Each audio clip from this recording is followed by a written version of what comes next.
దేవుని వాక్యంలోకి వెళ్దాము. నిర్గమాకాండము 24వ అధ్యాయము. నిర్గమాకాండము 24వ అధ్యాయము. సో ఈ వాక్యంలో మనం చూసినట్లయితే ఇక్కడ దేవుడు మోషేతో మాట్లాడుతూ ఉన్నాడు. సో ఇశ్రాయేలు పెద్దలలో 70 మందిని తీసుకొని ఆయన దగ్గరికి ఎక్కి రమ్మని చెప్పినట్లుగా మనం ఇక్కడ చూస్తాము. సో ఇక్కడ మోషే ఒక్కడే వెళ్ళలేదు.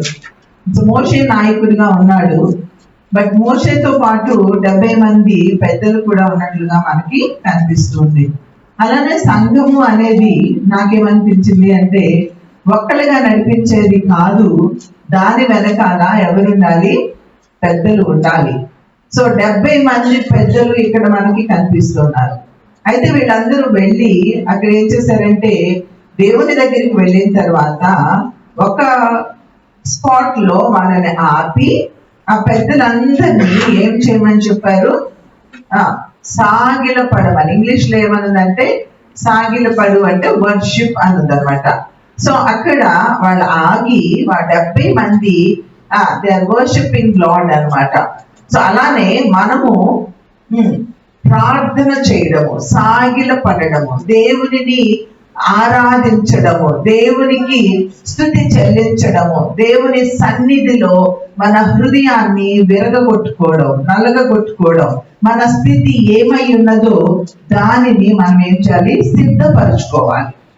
సో అలాగా సాగిల పడడము మనం నేర్చుకోవాలి. ఈ దినాలలో మందిరానికి రావడము ఎలా అయిపోయిందంటే చాలా ఈజీ అయిపోయింది. దేవుని మందిరానికి వచ్చేటప్పుడు మనం సిద్ధపడి రావాలి అనేది మనం నేర్చుకోవాలి. దావీదును చూసినట్లయితే దావీదు ఏం చేశాడంటే ప్రార్థనను కూడా సిద్ధపరచుకొని దేవుని కొరకు ఎదురు చూస్తూ ఉన్నారు. సో ప్రార్థనను సిద్ధపరచడము అనేది కూడా చాలా ఇంపార్టెంట్ అన్నమాట. మనం దేవుని సన్నిధికి వస్తున్నాము అంటే మీలో ఎంతమందికి విత్తువాని ఉపమానం తెలుసు కదా? యేసు ప్రభు విత్తువాని ఉపమానం చెప్పారు. ఈ విత్తువాని ఉపమానములో మనకి ఎన్ని రకాల నేలలు కనిపిస్తాయి? 4 రకాల నేలలు కనిపిస్తాయి. ఏ రకమైన నేలలో విత్తనము పడినప్పుడు ఫలిస్తుందండి? మంచి నేలలో. సో ఈ మంచి నేలలో పడిన విత్తనము వలె ఉండాలి అంటే వ్యవసాయదారుడు ముందుగా విత్తనాలు విత్తేటప్పుడు ఏం చేస్తాడనమాట? భూమిని సిద్ధపరుస్తారు. ఇక్కడ భూమి అంటే మన హృదయము అని దేవుడు వివరించారు కదా.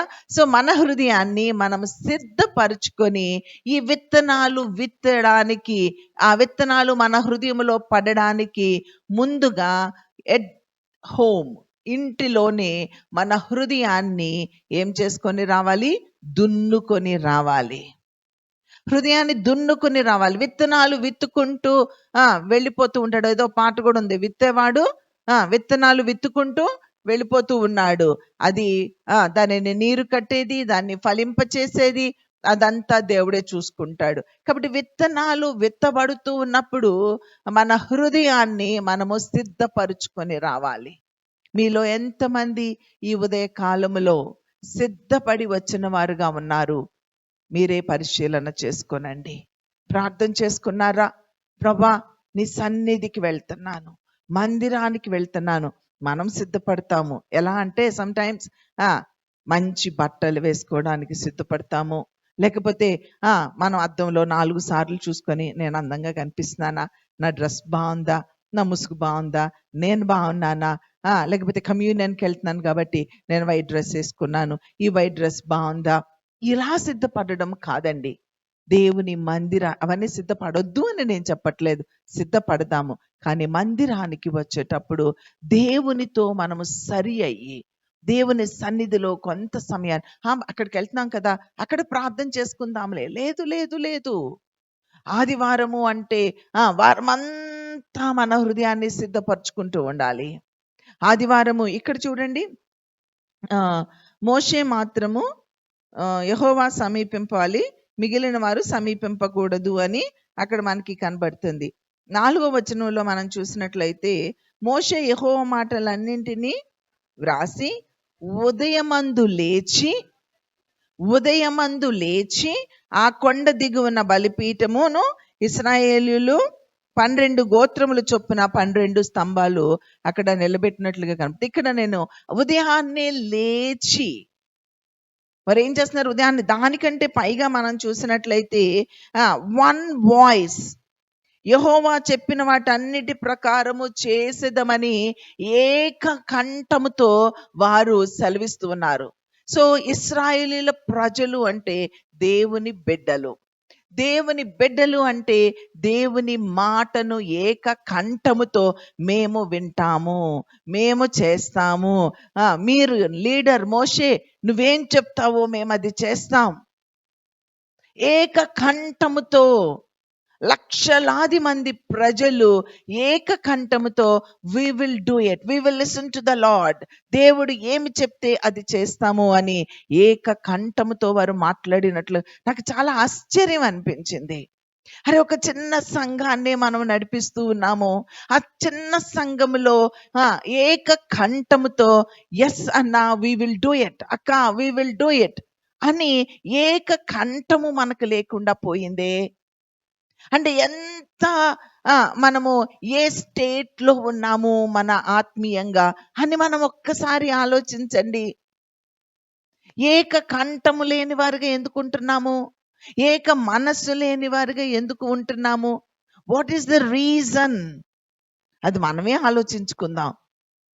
పరిశుద్ధాత్మ సహాయము చేత మీరు ఇళ్లకు వెళ్ళిన తర్వాత మోకరించి, ప్రభా ఈ ఏక కంఠముతో ఎస్ అనే స్వభావము ఎందుకు మాలో లేదు? సమ్టైమ్స్ వి క్వశ్చన్, సమ్టైమ్స్ వి డౌట్. ఇవన్నీ ఎందుకు మనలో ఏర్పడుతున్నాయి అనేది మనం ఒకసారి ఆలోచన చేసుకుందాం. మీరు ప్రార్థన చేయండి. నేను మాట్లాడడం కాదు, నేను మీకు అర్థం చేయడం కాదు, మీరు నాకు అర్థం చేయడం కాదు.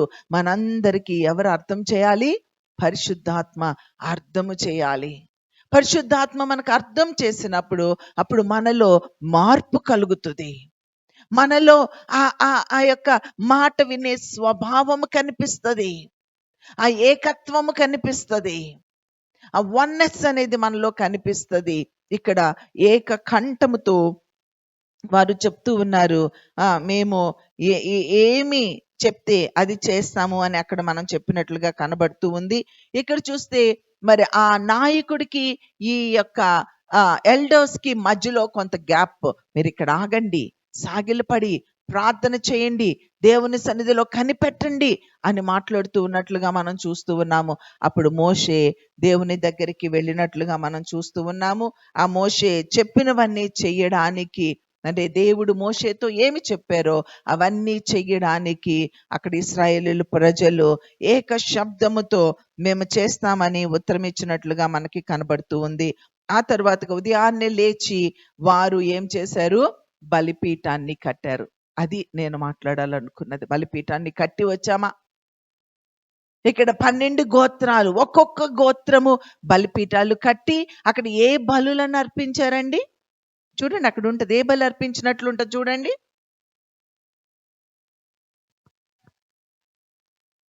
దహన బలి. ఇంకొంచెం కిందకి వెళ్ళమ్మా. సమాధాన బలులు, సమాధాన బలులు అర్పించి వాళ్ళు చూసారా, ఉదయాన్నే లేచి బలిపీఠాలు కట్టి సమాధాన బలులను అర్పించి, ఆ సమాధానము మనలో సమాధానం ఉంటుందా? నీ తోటి విశ్వాసితో నీకు సమాధానముగా నువ్వు ఉన్నావా? దేవుని సేవకులతో నీవు సమాధానంగా ఉన్నావా? సమాధానము లేని పరిస్థితులు సంఘములో ఏలుబడి చేస్తూ ఉన్నాయి. ఒక మాట పడలేము, ఒక నింద తీసుకోలేము, ఒక కష్టాన్ని భరించలేము, ఒక అవమానాన్ని భరించలేము. అరే, ఇట్స్ ఓకే. ఐ థింక్ ఈ సిచ్యువేషన్ లో God is going to teach something for me. దేవుడు నాకు నేర్పించాలని ఆశపడుతూ ఉన్నారు. ఏమి నేర్పించాలనుకుంటున్నారు? I will learn. నేను మొన్న ఒక సిస్టర్ని కలవడానికి వెళ్ళాను. ఆమెతో మాట్లాడుతూ, ఇలాంటి కుటుంబ పరిస్థితుల్లో ఇలాంటి సిచ్యువేషన్స్ ఏర్పడినవి కదా, ఈ సిచ్యువేషన్స్ లో అందరి హృదయాలు గాయమైపోయినాయి కదా, చాలా బిగ్ గ్యాప్ అనేది వచ్చేసింది కదా. ఈ గ్యాప్ ని అంతకు ముందు జనరేషన్ లో సిస్టర్స్ కి మధ్యలో గ్యాప్, బ్రదర్స్ కి సిస్టర్స్ కి మధ్యలో గ్యాప్ వచ్చినప్పుడు ఆ గ్యాప్ ఉండకూడదు. ఆ గ్యాప్ ని మనం ఫిల్ చేసుకోవాలి. ఆ గ్యాప్ ని ఎలా ఫిల్ చేయాలి? ఇంటికి వెళ్ళి మాట్లాడడమా? మాట్లాడుతున్నాము కానీ గ్యాప్ ఫిల్ అవ్వట్లేదు. లేకపోతే ఫ్రూట్స్ పట్టుకొని వెళ్తున్నామా, అయినా గ్యాప్ ఫిల్ అవ్వట్లేదు. మంచి చీరలు పెడుతున్నామా, అయినా గ్యాప్ ఫిల్ అవ్వట్లేదు. ఎలా గ్యాప్ను ఫిల్ చేసుకోవాలి? ఇదంతా కాదు, వాళ్ళ అబ్బాయిని మా అమ్మాయికి ఇచ్చేస్తే ఇక 2 కుటుంబాలు ఏమైపోతాయి? అరే, మనస్సులు కలవని సిచ్యువేషన్ లో, ఎక్కువగా గ్యాప్ ఏర్పడిన సిచ్యువేషన్ లో ఎలా ఇస్తాము? అది ఎంత డేర్ స్టెప్. కానీ సమాధానముగా ఉండాలంటే I have to sacrifice something. I will sacrifice my son, I will sacrifice my daughter. ఏదో ఒక రకంగా మన కుటుంబాల మధ్యలో, ఈ అక్క చెల్లెళ్ళ అన్నదమ్ముల మధ్యలో ఏమి రావాలి? సమాధానము రావాలి అని ఆ స్టెప్ తీసుకొని ముందుకు వెళ్ళారు కదా. కొన్ని ఇయర్స్ తర్వాత మరలా డిఫరెన్స్ కనపడుతూ ఉంది. బ్రదర్స్ మధ్యలో డిఫరెన్స్ వచ్చేస్తుంది. How to fill that gap again? Hearts అన్ని పెయిన్ఫుల్ గా ఉన్నాయి. ఎలాగా ఈ గ్యాప్ ని ఫిల్ చేయాలి? ఏదో రకంగా ఈ గ్యాప్ ని ఫిల్ చేయాలి. అపవాది ఎప్పుడు కూడా వాడి యొక్క పని ఏంటి అంటే అసమాధానముగా ఉంచడము, గ్యాప్ ని ఫిల్ చేయడము, గ్యాప్ ని క్రియేట్ చేయడము అపవాది యొక్క పని. కానీ దేవుడైతే గ్యాప్స్ ని ఫిల్ చేయాలి. Only he can do it. ఆ గ్యాప్స్ ని ఎవరు ఫిల్ చేయలేరు. అక్కడ కావాల్సింది లవ్. లవ్ లవ్ అంటే నథింగ్ బట్ ఫర్గివ్నెస్. అది కావాలి. అలానే అక్కడ క్రియారూపకమైన ప్రేమ కావాలి. ఎవరి గుండెలో వాళ్ళకి ప్రేమ ఉంది, అందరికీ ప్రేమ ఉంది, అందరూ భక్తులే, అందరికీ ప్రేమ ఉంది, అందరూ ప్రార్థిస్తున్నారు, అందరూ సమాధానం కొరకు ప్రార్థిస్తున్నారు, కానీ సమాధానం రావట్లేదు. ప్రార్థిస్తే సమాధానం వస్తుందా? ప్రభువుని వేడుకుంటే సమాధానం వస్తుందా? గుండె నిండా ప్రేమను నింపుకుంటే సమాధానం వస్తుందా? ఎస్, అవన్నిటితో పాటు ఉండవలసింది ఏంటి అంటే ఒక్క స్టెప్ దిగి ఒక్క స్టెప్ అడుగు ముందుకు వేయి. That's it. కాబట్టి సమాధానము కొరకు మనం ప్రయాసపడాలి.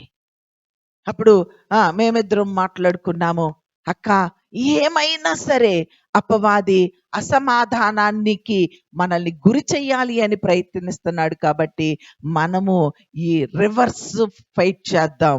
ఏంటది అంటే సమాధానము మన కుటుంబాలలో కావాలి.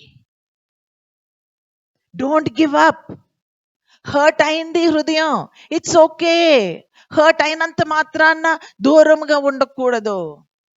ఎవరితో నీకు హర్ట్ అయ్యిందో ఆ వ్యక్తికి దూరంగా ఉండొద్దు, ఆ పరిస్థితులకు దూరంగా ఉండొద్దు.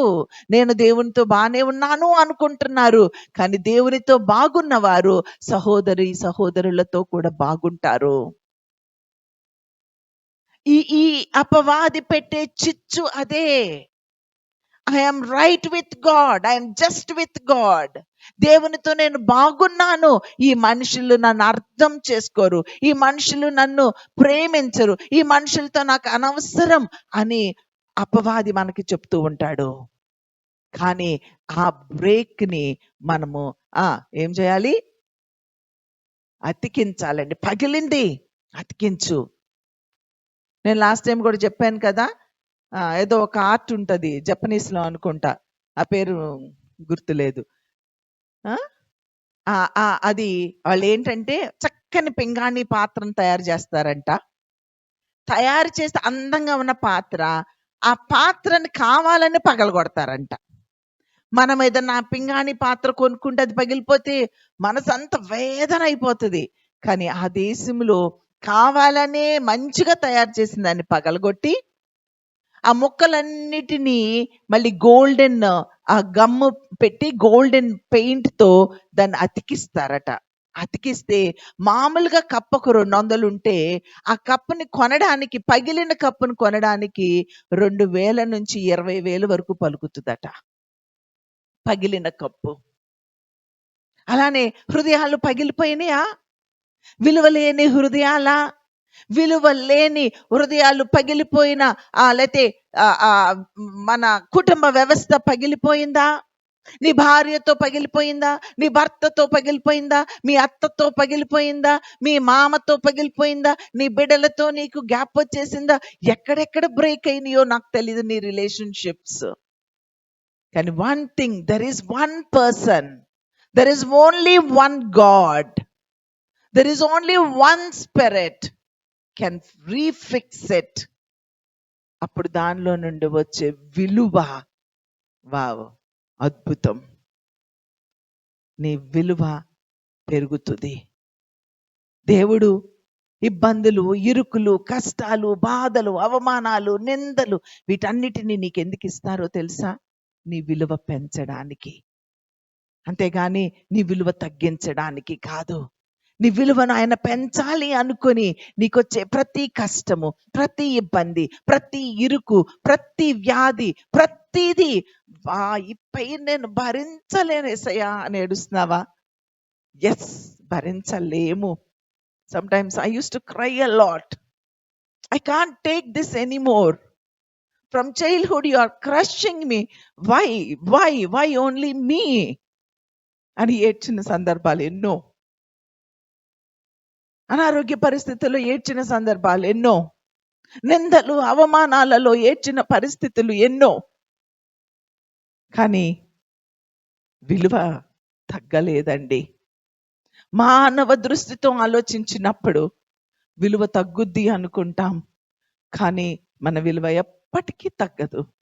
ఆ బ్రోకెన్నెస్ లో నుంచి, ఆ సిచ్యువేషన్స్ గుండా వెళుతున్న కొన్ని వందల వేల మందిని స్ట్రెంగ్థెన్ చేయడానికి ఈ పనికి మాలిన, ఈ పాపినైనా, పాపులలో ప్రధాన పాపినైనా నన్ను దేవుడు వాడుకుంటున్నాడండి. ఎందుకో తెలుసా? First I have gone through that situation. You are going through, I don't know what kind of difficult situation today. It's for your good. దేవుని స్తుతించండి. సమాధానంగా ఉండడానికి దయచేసి ప్రయత్నించండి.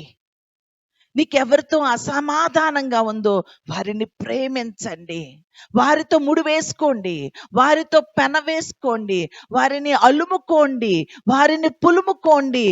వారితో నేను మొన్న చెప్పాను, మన ఫ్యామిలీ ప్రేయర్లో జూమ్లో చెప్పాను, నా వెడ్డింగ్ యానివర్సరీకి ఒక పాప చీర కొంటాను అని చెప్పింది. అప్పుడు నేను అన్నాను, అరే నాకు చీర కొంటే గొప్ప ఏమి కాదురా, నీకెవరన్నా శత్రువు ఉన్నారేమో చూసి ఆ శత్రువుకు చీర కొని పెట్టు నాన్న.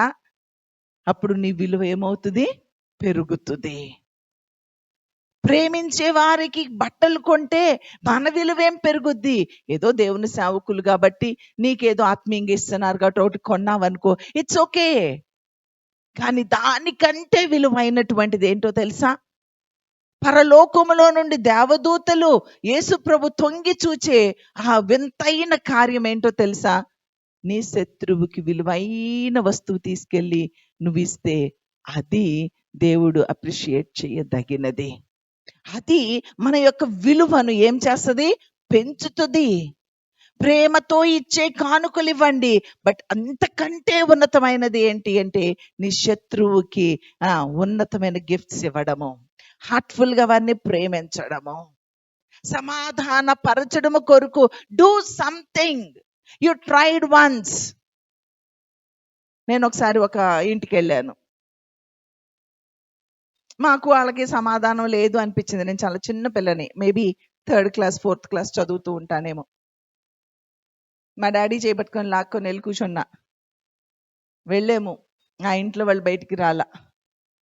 ఎంతసేపు కూర్చున్నాము, రాలా. మేము పట్టుకెళ్ళి అక్కడ పెట్టేసి వచ్చేసాం. మళ్ళీ న్యూ ఇయర్కి, మళ్ళీ క్రిస్మస్కి మళ్ళీ వెళ్ళాం. మళ్ళీ తలుపు కొట్టాం, మళ్ళీ కూర్చున్నాం, మళ్ళీ ఉన్నాం. మళ్ళీ లేదు. మళ్ళీ వెళ్ళాం, మళ్ళీ లేదు. మళ్ళీ వెళ్ళాం, మళ్ళీ లేదు. నాకు టీనేజ్ వచ్చే వరకు వెళ్తూనే ఉన్నాము. రెస్పాన్స్ రావట్లేదు, ఆపేసామా. బట్ ఎట్ ది ఎండ్ ఆ ఫ్యామిలీ మా ఫ్యామిలీ ఎలా ఉందో తెలుసా? పెన వేసుకుని పోయి ఉన్నాం ఇప్పుడు. Don't give up my dear. ప్రేమ ఎప్పుడు అలసిపోదు నానా. ప్రేమ ఎప్పుడు అలసిపోదు. ప్రేమ ఏం చేస్తుందో తెలుసా? అది పేషెన్స్ ఇస్తూనే ఉంటది. అక్కడ కూర్చున్నా నేను, ఇక్కడ యూత్ మీటింగ్ జరుగుతుంది, అక్కడ పాప మృదుల కూతురు అల్లరి చేస్తుంది. అల్లరి చేస్తుంటే నాకు కోపం వచ్చింది. పళ్ళు లోపల అనిపించింది. ఆ పాపని గట్టిగా సరిచేద్దాం అనుకున్నా. But I'm standing here and preaching about love, patience. Many times I spoke. అది అడ్డొచ్చింది, ఆగా. ఆ చెయ్య సున్నితంగా పట్టుకోవడం వేరు, కొంచెం గట్టిగా పట్టుకోవడం వేరు కదా. కొంచెం గట్టిగా పట్టుకొని కూర్చోబెట్టా. పళ్ళు అంటే ఆపేసా, కంట్రోల్ చేసుకున్నా, స్మూత్గా కూర్చోపెట్టాను. కానీ చెయ్యి మాత్రం ఎలా పట్టుకున్నా? గట్టిగా పట్టుకున్నా. తర్వాత కూర్చొని ఏడ్చాను. ప్రభా, లోపల ఒకవేళ ఆ సిచ్యువేషన్ నా చుట్టుపక్కన 10 మంది ఉండి చూస్తే, అక్కకి ఎంత ఓపిక అంటారు. ఇప్పటికే చాలా మంది అంటారు, అక్క నీకు ఎంత ఓర్పు అని. ఆ ఓర్పు అంతా ఒకెత్తైతే ఈ లోపల వచ్చిన కోపం ఒకెత్తుగా కనిపించింది నాకు. ఎన్నో వేల సందర్భాలలో అంతకంటే సున్నితంగా కంట్రోల్ చేసుకున్నా నేను. ఒక చిన్న పాప, 3 సంవత్సరాల పాప విషయంలో ఎందుకు నాకు డిస్టర్బ్ చేస్తుంది అనే చిరాకు. No, god sees your heart. నేను చాలా పశ్చాత్తాపడ్డా. ఏంటి ఈ స్వభావం నాలో ఇంకా ఉందా? I thought it is not there. ఆ స్వభావం నాలో లేదనుకుంటున్నాను, కానీ ఆ స్వభావం నాలో సందర్భానుసారంగా కనిపిస్తూ ఉంది, అది బయటకు వస్తుంది.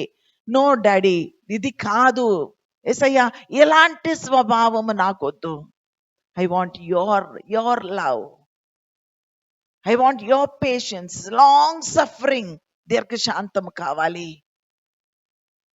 నా కట్టి మనస్సును దయచేయని వెంటనే కన్నీటితో ప్రభువు పాదాల యొద్ద, అంటే నేను మోకరెళ్ళలేదు కానీ నా హృదయాన్ని మోకరెల్లింప చేసి, ప్రభా నాలో ఇంకా లోతుగా నీ ఆత్మ చేత నన్ను దర్శించు. నాకెన్నో వాగ్దానాలు ఇచ్చావు, నాకెంతో ఆత్మీయతనిస్తున్నావు, నాకెంతో భక్తినిస్తున్నావు, నాకెంతో ఆత్మీయ అవగాహన ఇస్తున్నావు. బట్ స్టిల్ ఇదన్నీ ఉన్నాయి కాబట్టి ఇది పర్లేదులే అని కొట్టివేసుకోవడానికి నా మనసు అంగీకరించలేదు. భక్తి అనేది అది ప్రతి మూమెంట్ ని టెస్ట్ చేసుకునేదండి భక్తి అంటే. I don't like to cover it up. నేను కవర్ చేసుకుంటే నీకు కూడా ఎలా తెలుస్తుంది? అవునా కదా? నీకు కూడా తెలియాలి. అరే, ఎంత భక్తి చేస్తున్నా అక్కలో ఈ స్వభావము, ఎంత మనకి ఓర్పుగా కనిపిస్తుంది ఈ అక్కలో ఈ స్వభావము కనిపిస్తుంది అంటే చెక్ యువర్ సెల్ఫ్. అందుకంటే ఎక్కువగా ఉంటే దేవునికి స్తుతించు, మంచిది. సమాధానముగా ఉండడానికి I want you to come to lord. ఆ సిలువ దగ్గర చేరి, ప్రభా సమాధాన బలులు అర్పించి, ఉదయాన్నే లేచి సమాధాన బలులు అర్పించి, మందిరంలో నీకు ఇష్టం లేని మనిషి ఎవరన్నా నీ మనసులోనికి వస్తే అక్కడ బలిపీఠాన్ని కట్టి దానిని విడిచిపెట్టి, బలి అంటే ఏంటండి? కట్ చేయడం, చంపేయడం కదా. నీకున్న ద్వేషాన్ని చంపేయి. నీకున్న, ఇందాక శైలు పాడిన పాటలు కూడా, ఆలయంలోకి వస్తున్నప్పుడు మనలో ఉన్నవన్నీ ఏమైపోవాలి? అవి ద్వేషము, పగ, ఈర్ష, అసూయ, కక్షలు, ఈ స్వభావాలన్నీ మనలో నుండి బయటికి వెళ్ళిపోవాలి. మందిరంలోకి వచ్చాక కాదట, ఇంటి దగ్గరే వాటన్నిటినీ సమాధాన బలులు అర్పించి, అక్కడికి వచ్చిన తర్వాత ఆ పీస్ ఆఫరింగ్ అయిపోయిన తరువాత 7వ వచనంలో మనం చూస్తే అప్పుడు నిబంధన గ్రంథము తీసుకొని ప్రజలకు వినిపించాడు మోషే. మన కాన్సెప్ట్, మన అండర్స్టాండింగ్ డిఫరెంట్ ఉంటది కదా. ఇక్కడ ఇవన్నీ జరిగిన తరువాత మోషే ఏం చేశాడు? దైవ గ్రంథాన్ని తీసి దేవుడు ఏవైతే తనకి మాటలు ఇచ్చాడో వాటిని వివరిస్తున్నట్లుగా మనం చూస్తూ ఉన్నాము. దట్ ఈస్ ద వే అని అనిపించింది. యాక్చువల్గా ఈ మాటలన్నీ చెప్దామని నేను అనుకోలా. నేను రాసుకున్న పాయింట్లో ఇక్కడ ఒక 4 పాయింట్స్ రాసుకున్న, 4 పాయింట్స్ డిఫరెంట్. కానీ ఇక్కడికి వచ్చి మళ్ళీ వాక్యాన్ని చదువుకుంటున్నప్పుడు ప్రభు నాకు అర్థం చేసిన మాటలు ఇవి. దయచేసి సమాధానంగా ఉండడం కొరకు మన హృదయాలను సిద్ధపరచుకుందాం. Whatever situation it may be. వాళ్ళు మనతో సమాధానంగా ఉండకపోయినా పర్లేదు, మనము మాత్రము ప్రయత్నము వేడవద్దు. నీ శత్రువు ఎదుట చెప్పండి, నీకు భోజనమును దేవుడు చెప్పాడా? ఆ మాట చెప్పలేదా? శత్రువు ఎదుట మనకి భోజనాన్ని సిద్ధపరుస్తాను అంటున్నారు. శత్రువుల మధ్యలో కూర్చొని భోం చేసే ఆ సమాధానము మన జీవితాలలో రావాలి అని మనము ప్రార్థన చేసుకుందాం. తగ్గండి. సమాధానము కొరకు తగ్గడము వల్ల మనకి లాభమే గాని మనకి నష్టము కాదు. అలానే ఇంకా కొంచెం మనకి కిందకి వెళ్ళినట్లయితే, యెహోవా చెప్పినవన్నీ చేయుచు విధేయులమై ఉందుమనిరి. ఇదే నిబంధన రక్తము, నూతన నిబంధన. దేవుడు ఆ సమాధాన బలులను అర్పించిన తరువాత, దేవుని వాక్యము మనము విన్న తరువాత మన జీవితంలో జరిగే చర్య ఏంటో తెలుసా? ఆయన చెప్పినవన్నీ కూడా మనము చేస్తాము. చెప్పినవన్నీ చేయగలము అంటే దేవుని చిత్తానికి మనిషి తల వంచడము it is very difficult until unless God comes to our heart. దేవుడు మన హృదయంలోనికి వస్తేనే తప్ప దేవుని చిత్తము చేయడము అనేది, మానవుని యొక్క చిత్తాన్ని ప్రక్కన పెట్టడం అనేది, మన ఇష్టాన్ని ప్రక్కన పెట్టడం అనేది, మన వాయిస్ని పక్కన పెట్టడం అనేది, మన యొక్క ప్రతిదీ కూడా ప్రక్కన పెట్టడం అనేది ఇట్స్ వెరీ డిఫికల్ట్. మన ఇష్టాలనే మనం చేసుకుంటూ మనము పెట్టుకున్న పేరు మనము భక్తి చేస్తున్నాము. వి లవ్ యు గాడ్, నేను ప్రేమిస్తున్నాను. ఆయన చిత్తాన్ని కనుగొనే ఆత్మ లేదు, అలానే ఆయన చిత్తాన్ని చేసే హృదయము లేదు. కానీ మనం అంటాము, దేవా నిన్ను నేను ప్రేమిస్తున్నాను. క్విక్గా నేను చెప్పిన రెఫరెన్సెస్, ఎగ్జాంపుల్స్ మీకు ఇస్తాను చూడండి. అబ్రహాము గురించి మనం చూస్తే చెప్పినవన్నీ చేసిన వ్యక్తిలో అబ్రహాము మనకి కనిపిస్తాడు. జెనసిస్ 22:1-2లో దేవుడు, మీ అందరికి తెలిసిందే, తీపోయినా పర్లేదు, ఏం చెప్తారు? నువ్వు ప్రేమించుచున్న ఏకైక కుమారుణ్ణి బలి ఇవ్వు అన్నప్పుడు ఆయన విశ్వాసముతో డౌట్ పడలేదు, ప్రశ్నించలేదు, క్వశ్చన్ చేయలేదు, నువ్విచ్చి నువ్వెందుకు తీసుకుంటున్నావని అడగలేదు. ఏ మాత్రము ఒక్క మాట కానీ ఒక్క పొల్లు కానీ హృదయములో కూడా అలాంటి చర్య జరగకుండా కంప్లీట్గా సరెండర్ అయిపోయి దేవుని మాట వినడానికి అబ్రహాము తన హృదయాన్ని సిద్ధపరచుకున్నాడు. ది బెస్ట్ ఎగ్జాంపుల్ మనకి అబ్రహాము ఎలాగా డౌట్ అనేది కానీ, ప్రశ్నించడము కానీ, ఆర్గ్యూ చేయడము కానీ, వై లైక్ దిస్ లార్డ్ అని అడగడము కానీ ఎక్కడ మనం చూడలేదు.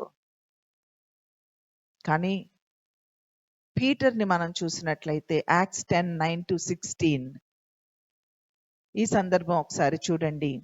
అపోస్తల కార్యాలు 10:9-16 అంత చదవద్దు కానీ ఆ సందర్భం మీకు జ్ఞాపకం వస్తుంది తీసినట్లయితే. ఏమన్నారు అక్కడ చూడన్నాను ఒకసారి.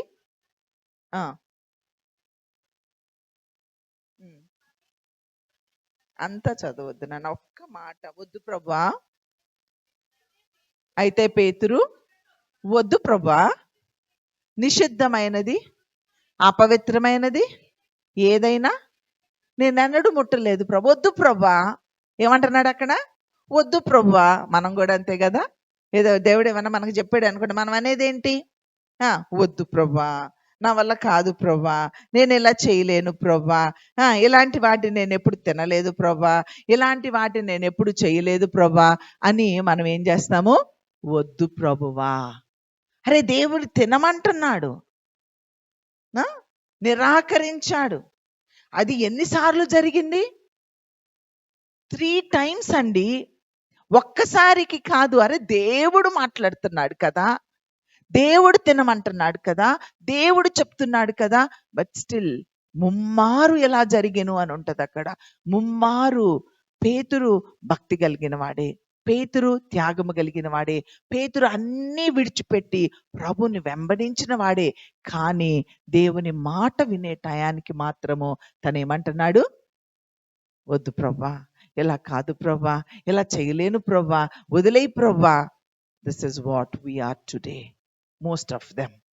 కాబట్టి అలాంటి నిరాకరించుట కానీ, వాదించుట కానీ, వద్దు అనడము కానీ మనము చేయకూడదు. అలానే 9వ అధ్యాయం అపోస్తల కార్యాలు 9వ అధ్యాయం 10 నుంచి కూడా మనం చూసినట్లయితే ఇక్కడ అననీయ ని మనం చూస్తాము. అతన్ని కూడా ఏం చేస్తాడు? ప్రభువా, ఈ మనుషుడు యెరూషలేములో, అరే ఈ మనుషుడు నీ పరిశుద్ధులకు ఎంతో కీడు చేశాడయ్యా. చదువు.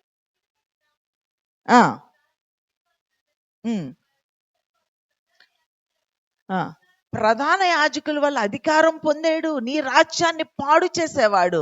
అలాంటి వాడి దగ్గరికి వెళ్ళడానికి ఇక్కడ ఏం చేస్తున్నాడు? నిరాకరిస్తూ ఉన్నాడు అననీయ. చూడండి, ప్రభువు చెప్పిన మాటకి రివర్స్ మాట్లాడడము. దేవుడు చెప్పాడు, ఇలా కదా ప్రభా, నీ కార్యాలకు వ్యతిరేకంగా చేసేవారి దగ్గరికి హౌ కెన్ ఐ గో? నేను వెళ్ళను. కానీ ఇక్కడ నువ్వు వెళ్ళమని అంటలేదు. అలా అననీయ నేను వెళ్ళమన్నాడని నిన్ను నన్ను వెళ్ళమంటాం కాదు. ప్రభువు చెప్తే మాత్రము మనం ఏం చేయాలి? వెళ్ళాలి. ప్రభువు మాటను నిరాకరించేవారుగా మనము ఉండకూడదు. ఇక్కడ పీటరు అలానే చేశాడు, అననీయ అలానే చేశాడు. అలానే దేవుని మాట వినడానికి మనం ఎప్పుడూ కూడా వెనక్కు అడుగు తీసేవారుగా మనము ఉండకూడదు. ప్రశ్నించొద్దు, ఆయన మాటకు విధేయత చూపుదాం. అసలు ఫస్ట్ ఆఫ్ ఆల్ ఆయన చిత్తాన్ని కనుగొనడం నేర్చుకుందాం. ఈ బిజీ వరల్డ్ లో I want you to spend quality time, not quantity time. ఎక్కువ సమయం అని నేను చెప్పను, కానీ క్వాలిటీ టైం నువ్వు స్పెండ్ చేసే ఆ టైం, అది అట్లీస్ట్ మినిమం దేవునికి 10వ వంతు ఇవ్వాలా వద్దా? మీరు డబ్బుల్లో 10వ వంతు ఇస్తున్నారో లేదో నాకైతే తెలీదు.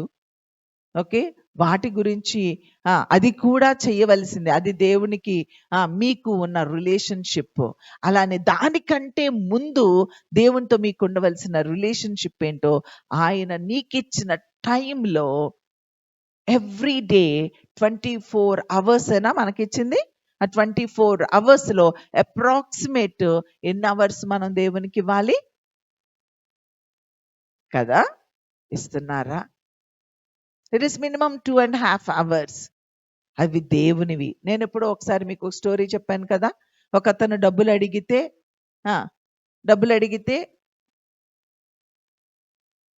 ఇచ్చాడంట. ఆయన దగ్గర 7 coins ఉన్నాయంట. 6 coins ఇచ్చేసాడంట. 6 coins ఇచ్చేసి ఒక్క కాయినే ఆయన ఉంచుకున్నాడంట. ఆ రాత్రి ఆ ఇంట్లోనే పడుకున్నాడు. పొద్దున్నే లేచి వెళ్తానన్నాడు, వెళ్ళిపోయాడు. ఈయన కోట్ జోబులు చూసుకున్నాడంట. చూసుకుంటే 1 coin కూడా లేదంట. ఏంటంటే ఈ 6 coins ఇస్తే సరిపోలేదు, ఆ 1 coin కూడా దొంగిలించుకొని వెళ్ళిపోయాడు. మనం ఏమనుకుంటాం అలాంటి వాళ్ళని? ఏమనుకుంటాం కదా? మీకే తెలుసు ఏమనుకుంటారు, మీరేమనుకుంటారు మీ మనస్తత్వానికి. అలానే దేవుడు మనకి 7 days ఇచ్చారు. 7 days లో 1 day గాడ్కి ఇమ్మని చెప్పారు. అలానే 24 hours ఇచ్చారు. 24 hours లో 2.5 hours ఆయనకి ఇమ్మని చెప్పారు. అలానే నీకు చాలా నాలెడ్జ్ ఇచ్చారు. ఆ నాలెడ్జ్ని దేవుని కొరకు ఉపయోగించాలి. నువ్వు 6 days నీ ఆఫీస్కి ఉపయోగించుకో, లేకపోతే నీ వర్క్కి ఉపయోగించుకో. బట్ దేవుని పనికి కూడా కొంచెము నీ జ్ఞానాన్ని, నీ టాలెంట్స్ని, దేవుడు నీకు ఇచ్చిన తలాంతులను దేవుని కొరకు ఉపయోగించాలి. Some times I speak to some people, నాన్న కొంచెం ముందుకు రావచ్చు కదా. నేను ముందుకు వస్తే వాళ్ళకి ఇష్టం అవ్వట్లేదండి, లేకపోతే నేను వచ్చినా నాకేమీ ఆపర్చునిటీస్ ఇవ్వట్లేదండి, లేకపోతే ఎలా అండి అలా. No no no, don't give up. ఎవరండి, నాకేదో మాట వచ్చింది కానీ ఎందుకులే. దేవుడండి, దేవుని పని. దేవుడు ఎవరు? నా దేవుడా, నీ దేవుడా? ఎవరి దేవుడు? ఎవరికి నా దేవుడు అనుకుంటే ఎవరి పని ఇది? దేవుని పని. ఎవరి మందిరం ఇది? దేవుని ఆలయం ఇది.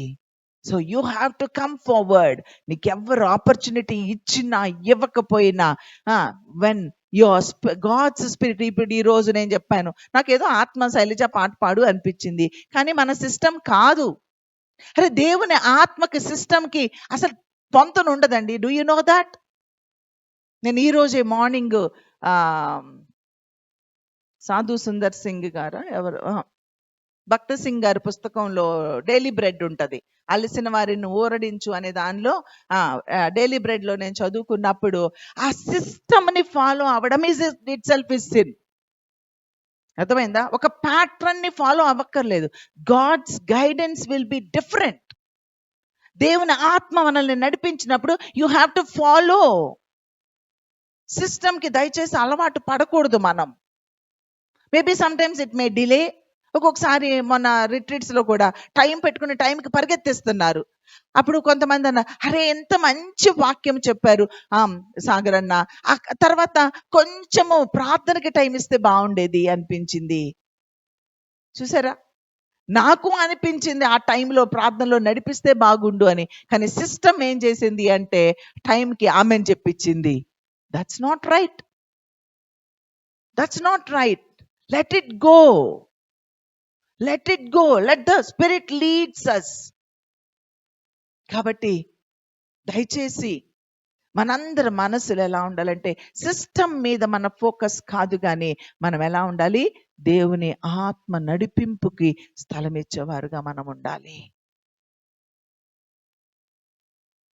దేవుని గైడెన్స్ ను పొందుకునే ఆత్మను సంపాదించుకోనండి. ఆర్ ప్రిపరేషన్స్ లేకపోతే ఆర్ సిస్టమ్ ని ముందుకు నడిపిస్తే అది సరైనటువంటిది కాదు. అది పాత నిబంధన.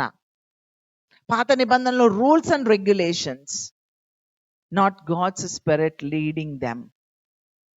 It is there. అలాంటి ఒక్క వర్డే పట్టుకోబాకండి మళ్ళీ. ఓకే, కానీ నూతన నిబంధన ఈజ్ టోటల్లీ డిఫరెంట్. ప్రార్థించండి, ప్రభు పాదాలు పట్టుకోనండి, దేవుని చిత్తానికి లోబడండి ఏక కంఠముతో. Yes lord, we are there for you, we will live for you, we do anything for you. It's easy to die for Christ, but it is difficult to live for Christ. Am I right? కదా, ప్రభు నీ కోసం చచ్చిపోతానంటే అక్కర్లే, ఆయనే మన కోసం చనిపోయారు. మనం చచ్చిపోతే ఏమొస్తుంది? ఎవ్వరికి యూజ్ ఉండదు మనం చచ్చిపోతే. కానీ you live for Christ. He died for you and you live for him so that many will live through you. చిన్న ప్రార్థన చేసుకుందాం. దయచేసి తలలు వంచి చిన్న ప్రార్థన చేసుకోవాలని మనవి చేస్తూ ఉన్నాను. మీ హృదయాలను విన్న మాటను బట్టి ఎక్కడైనా దేవుడు నాతో మాట్లాడాడు, ప్రత్యక్షంగా నాతో మాట్లాడాడు, నా హృదయాన్ని సరి చేసుకోవాలి, నేను ఈ క్రమానికి రావాలి, నేను దేవుని ఆత్మను సంపాదించుకోవాలి, నేను దేవునితో నిబంధన చేసుకోవాలి అని నీకు ఎక్కడైనా అనిపించినట్లయితే ప్రార్థన చేస్తావా? సమాధానము లేని పరిస్థితుల్లో నేనున్నాను ప్రభువా, అసమాధానంతో ఉన్నాను ప్రభువా, క్షమించలేని పరిస్థితుల్లో నేనున్నాను ప్రభువా, ప్రేమించలేని పరిస్థితుల్లో ఉన్నాను ప్రభువా. ఆ పీస్ ఆఫరింగ్ ని ఇదిగో ఈ రోజే నేను అర్పిస్తున్నాను. అసమాధానములో నుండి నేను బయటికి వచ్చేస్తాను ప్రభా. కష్టమైన, ఇబ్బంది అయినా, ఇరుకైన, బాధ అయినా, వ్యాధి అయినా, ఇతరులు నన్ను యాక్సెప్ట్ చేయకపోయినా, బట్ నేను గివప్ చేయను. లవ్ నెవర్ గివప్ అని చెప్పావు కదా. అవును ప్రభా, నువ్వు గివప్ చెయ్యవు. నువ్వు నాలోనికి వస్తావా అని చిన్న ప్రార్థన చేసుకుందాం.